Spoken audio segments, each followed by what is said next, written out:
Hi friend, हम आज आप सबको बताएंगे प्रेजेंट कंटिन्यूअस टेंस का इंट्रोगेटिव का निगेटिव सेंटेंस। ठीक है। अब यहाँ पे देखिए, जैसे हमने वाक्य में लिखाया था, अगर वाक्य प्रश्न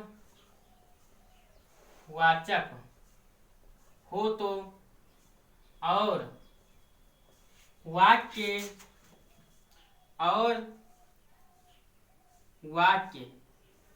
बीच में क्या, क्यों, कब, कौन, कैसे आदि आया हो तो वहाँ पे उसकी अंग्रेजी सबसे पहले लिखते हैं। ठीक है। यहाँ क्या है, अगर वाक्य प्रश्नवाचक हो तो और वाक्य के बीच में क्या, क्यों, कब, कौन, कैसे आदि आया हो तो उसी सबसे पहले लिखते हैं। फिर हम हेल्पिंग वर्ब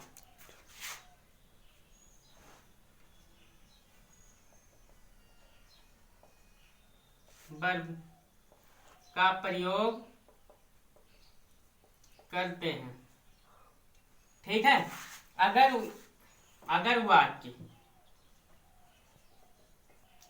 वाक्य एक वचन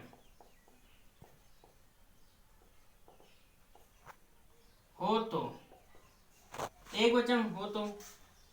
वहां पे हम इज का प्रयोग करते हैं और वर्ब की फर्स्ट फॉर्म में आईएनजी का प्रयोग करते हैं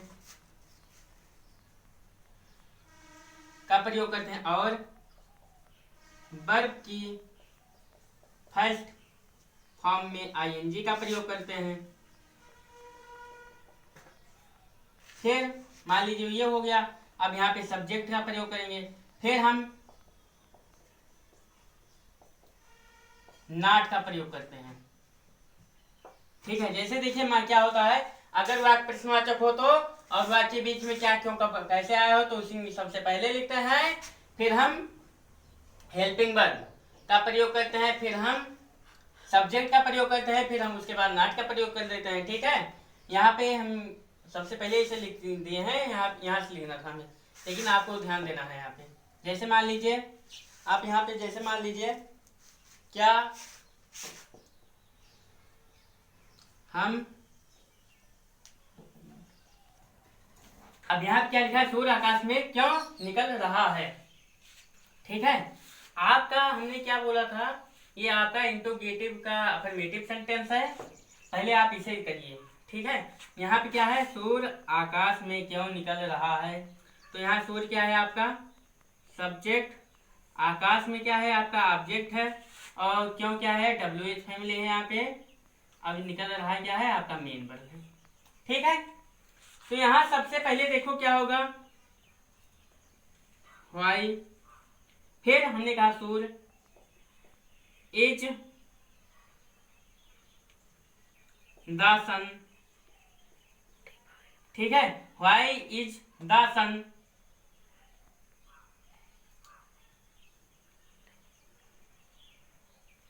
इन द राइस, RICE।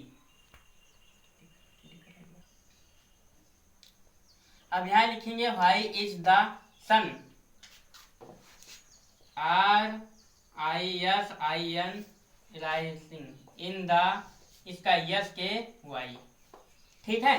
तो ये क्या है, वाई क्या है यहाँ पे WH फैमिली है, इसका हेल्पिंग वर्ब है यहाँ पे, द सन क्या है यहाँ पे सब्जेक्ट है, और राइसिंग क्या है मेन वर्ब है, द स्काई क्या है, इन द स्काई क्या है आपका ऑब्जेक्ट है। ठीक है। अब इसका हमें निगेटिव जैसे बनाना था, तो यहाँ पे हम लिखेंगे सूर्य आकाश में क्यों नहीं निकल रहा है। अब ये है आपका निगेटिव सेंटेंस। तो सबसे पहले देखो, सूर्य क्या है यहाँ पे, सब्जेक्ट है। आकाश में क्या है आपका, ऑब्जेक्ट है। क्यों, WH फैमिली, नहीं क्या है, निगेटिव। निकल रहा है क्या है आपका, मेन वर्ब। ठीक है, तो सबसे पहले क्या होगा यहाँ पे, आप लिखेंगे व्हाई, WH फैमिली, फिर एज, फिर द सन, फिर यहाँ पे नॉट। ठीक है, फिर यहाँ पे राइजिंग इन द स्काई। ठीक है, तो ये क्या है, WH फैमिली है यहाँ पे, is helping verb, the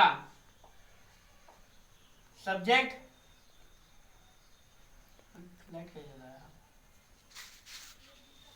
not क्या है, निगेटिव है, ये मेन वर्ब है आपका, ऑब्जेक्ट। ठीक है, अब यहाँ पे देखिए, अगर हम कोई भी वाक्य देते हैं सबसे पहले, तो कैसे आप पहचानेंगे। मान लीजिए यहाँ पे हमने लिखा है हुआ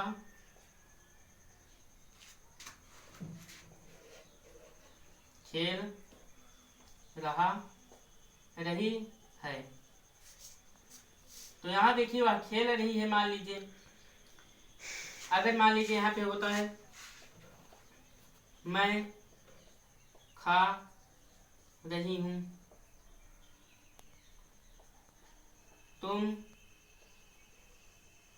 पढ़ रहे हो, मैं जा रहा हूँ। ठीक है, तो सबसे पहले देखो आपको वाक्य में कैसे परिवर्तन होगा, यानी कैसे आप पहचानेंगे। तो यहाँ देखिए, वह खेल रही है, तो वह आपका एक वचन है यहाँ पे ना, वह आपका एक वचन है, इसलिए यहाँ पे ही का प्रयोग है। और फिर इज प्लेइंग, PLAYING, प्लेइंग ना, यही तो लिखते हो तुम सब ना। लेकिन यहाँ पे देखिए आपका ध्यान क्या है, वह खेल रही है, वह खेल रही है, तो रही का मतलब क्या होगा, यानी स्त्रीवाचक चिन्ह ना। तो यहाँ पे अब क्या लगाएंगे, सी, क्योंकि रही है। अगर यहाँ पे रहा होता, वह खेल रहा होता, तो वहां पे ही का प्रयोग, क्योंकि यहाँ पे स्त्रीवाचक चिन्ह है, इसलिए यहाँ पे सी का प्रयोग, सी, फिर इज, फिर प्लेइंग, PLAYING, प्लेइंग। ठीक है, अब ये वाला आपका वाक्य सही है और ये गलत है, क्योंकि इसमें पुरुषवाचक चिन्ह नहीं है, क्योंकि इसमें क्या है, स्त्रीवाचक चिन्ह है, इसलिए यहाँ पे इज का प्रयोग हुआ है।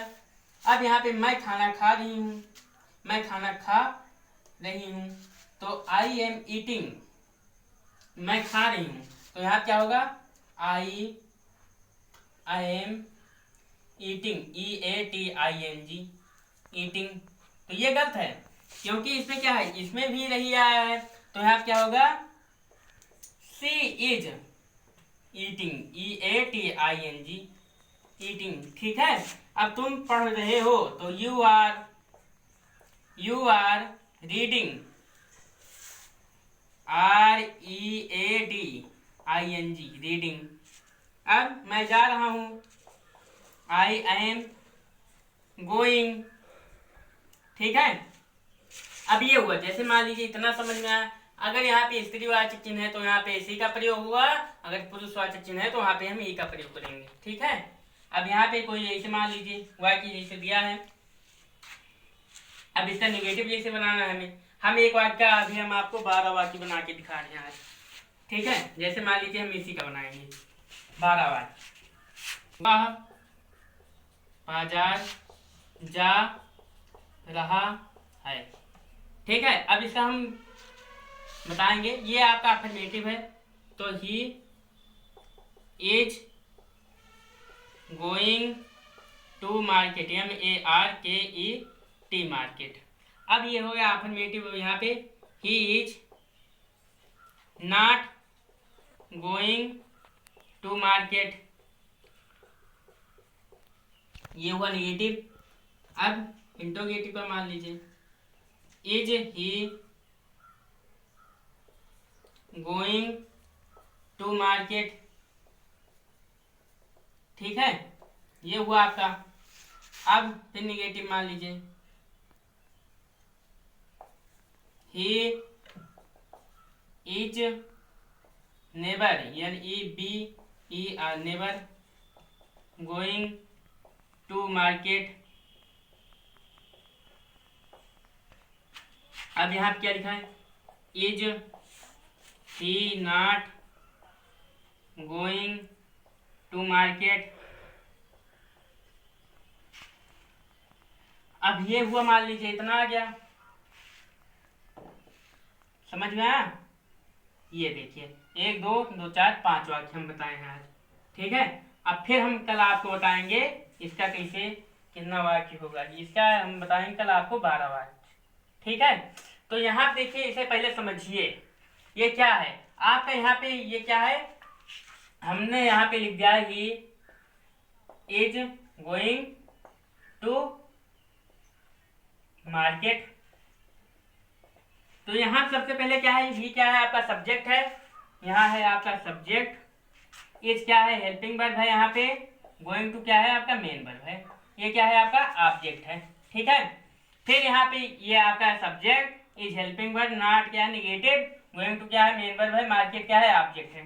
तो यहाँ क्या हो गया, सबसे पहले हेल्पिंग वर्ब, फिर सब्जेक्ट, फिर मेन वर्ब, फिर ऑब्जेक्ट। ही सब्जेक्ट, हेल्पिंग वर्ब, फिर नेबर निगेटिव, और क्या है गोइंग टू मेन वर्ब, फिर ऑब्जेक्ट आ जाएगा। फिर यहाँ पे ही क्या है आपका हेल्पिंग वर्ब, फिर सॉरी इस क्या है हेल्पिंग वर्ब है, और ही क्या है यहाँ पे सब्जेक्ट है, फिर नॉट क्या है निगेटिव है, और गोइंग टू क्या है मेन वर्ब है, और मार्केट क्या है आपका ऑब्जेक्ट है। ठीक है, इतना समझ में आया आप सबको। अब कल से हम चालू करेंगे आपको पास्ट इंडेफिनिट टेंस के बारे में।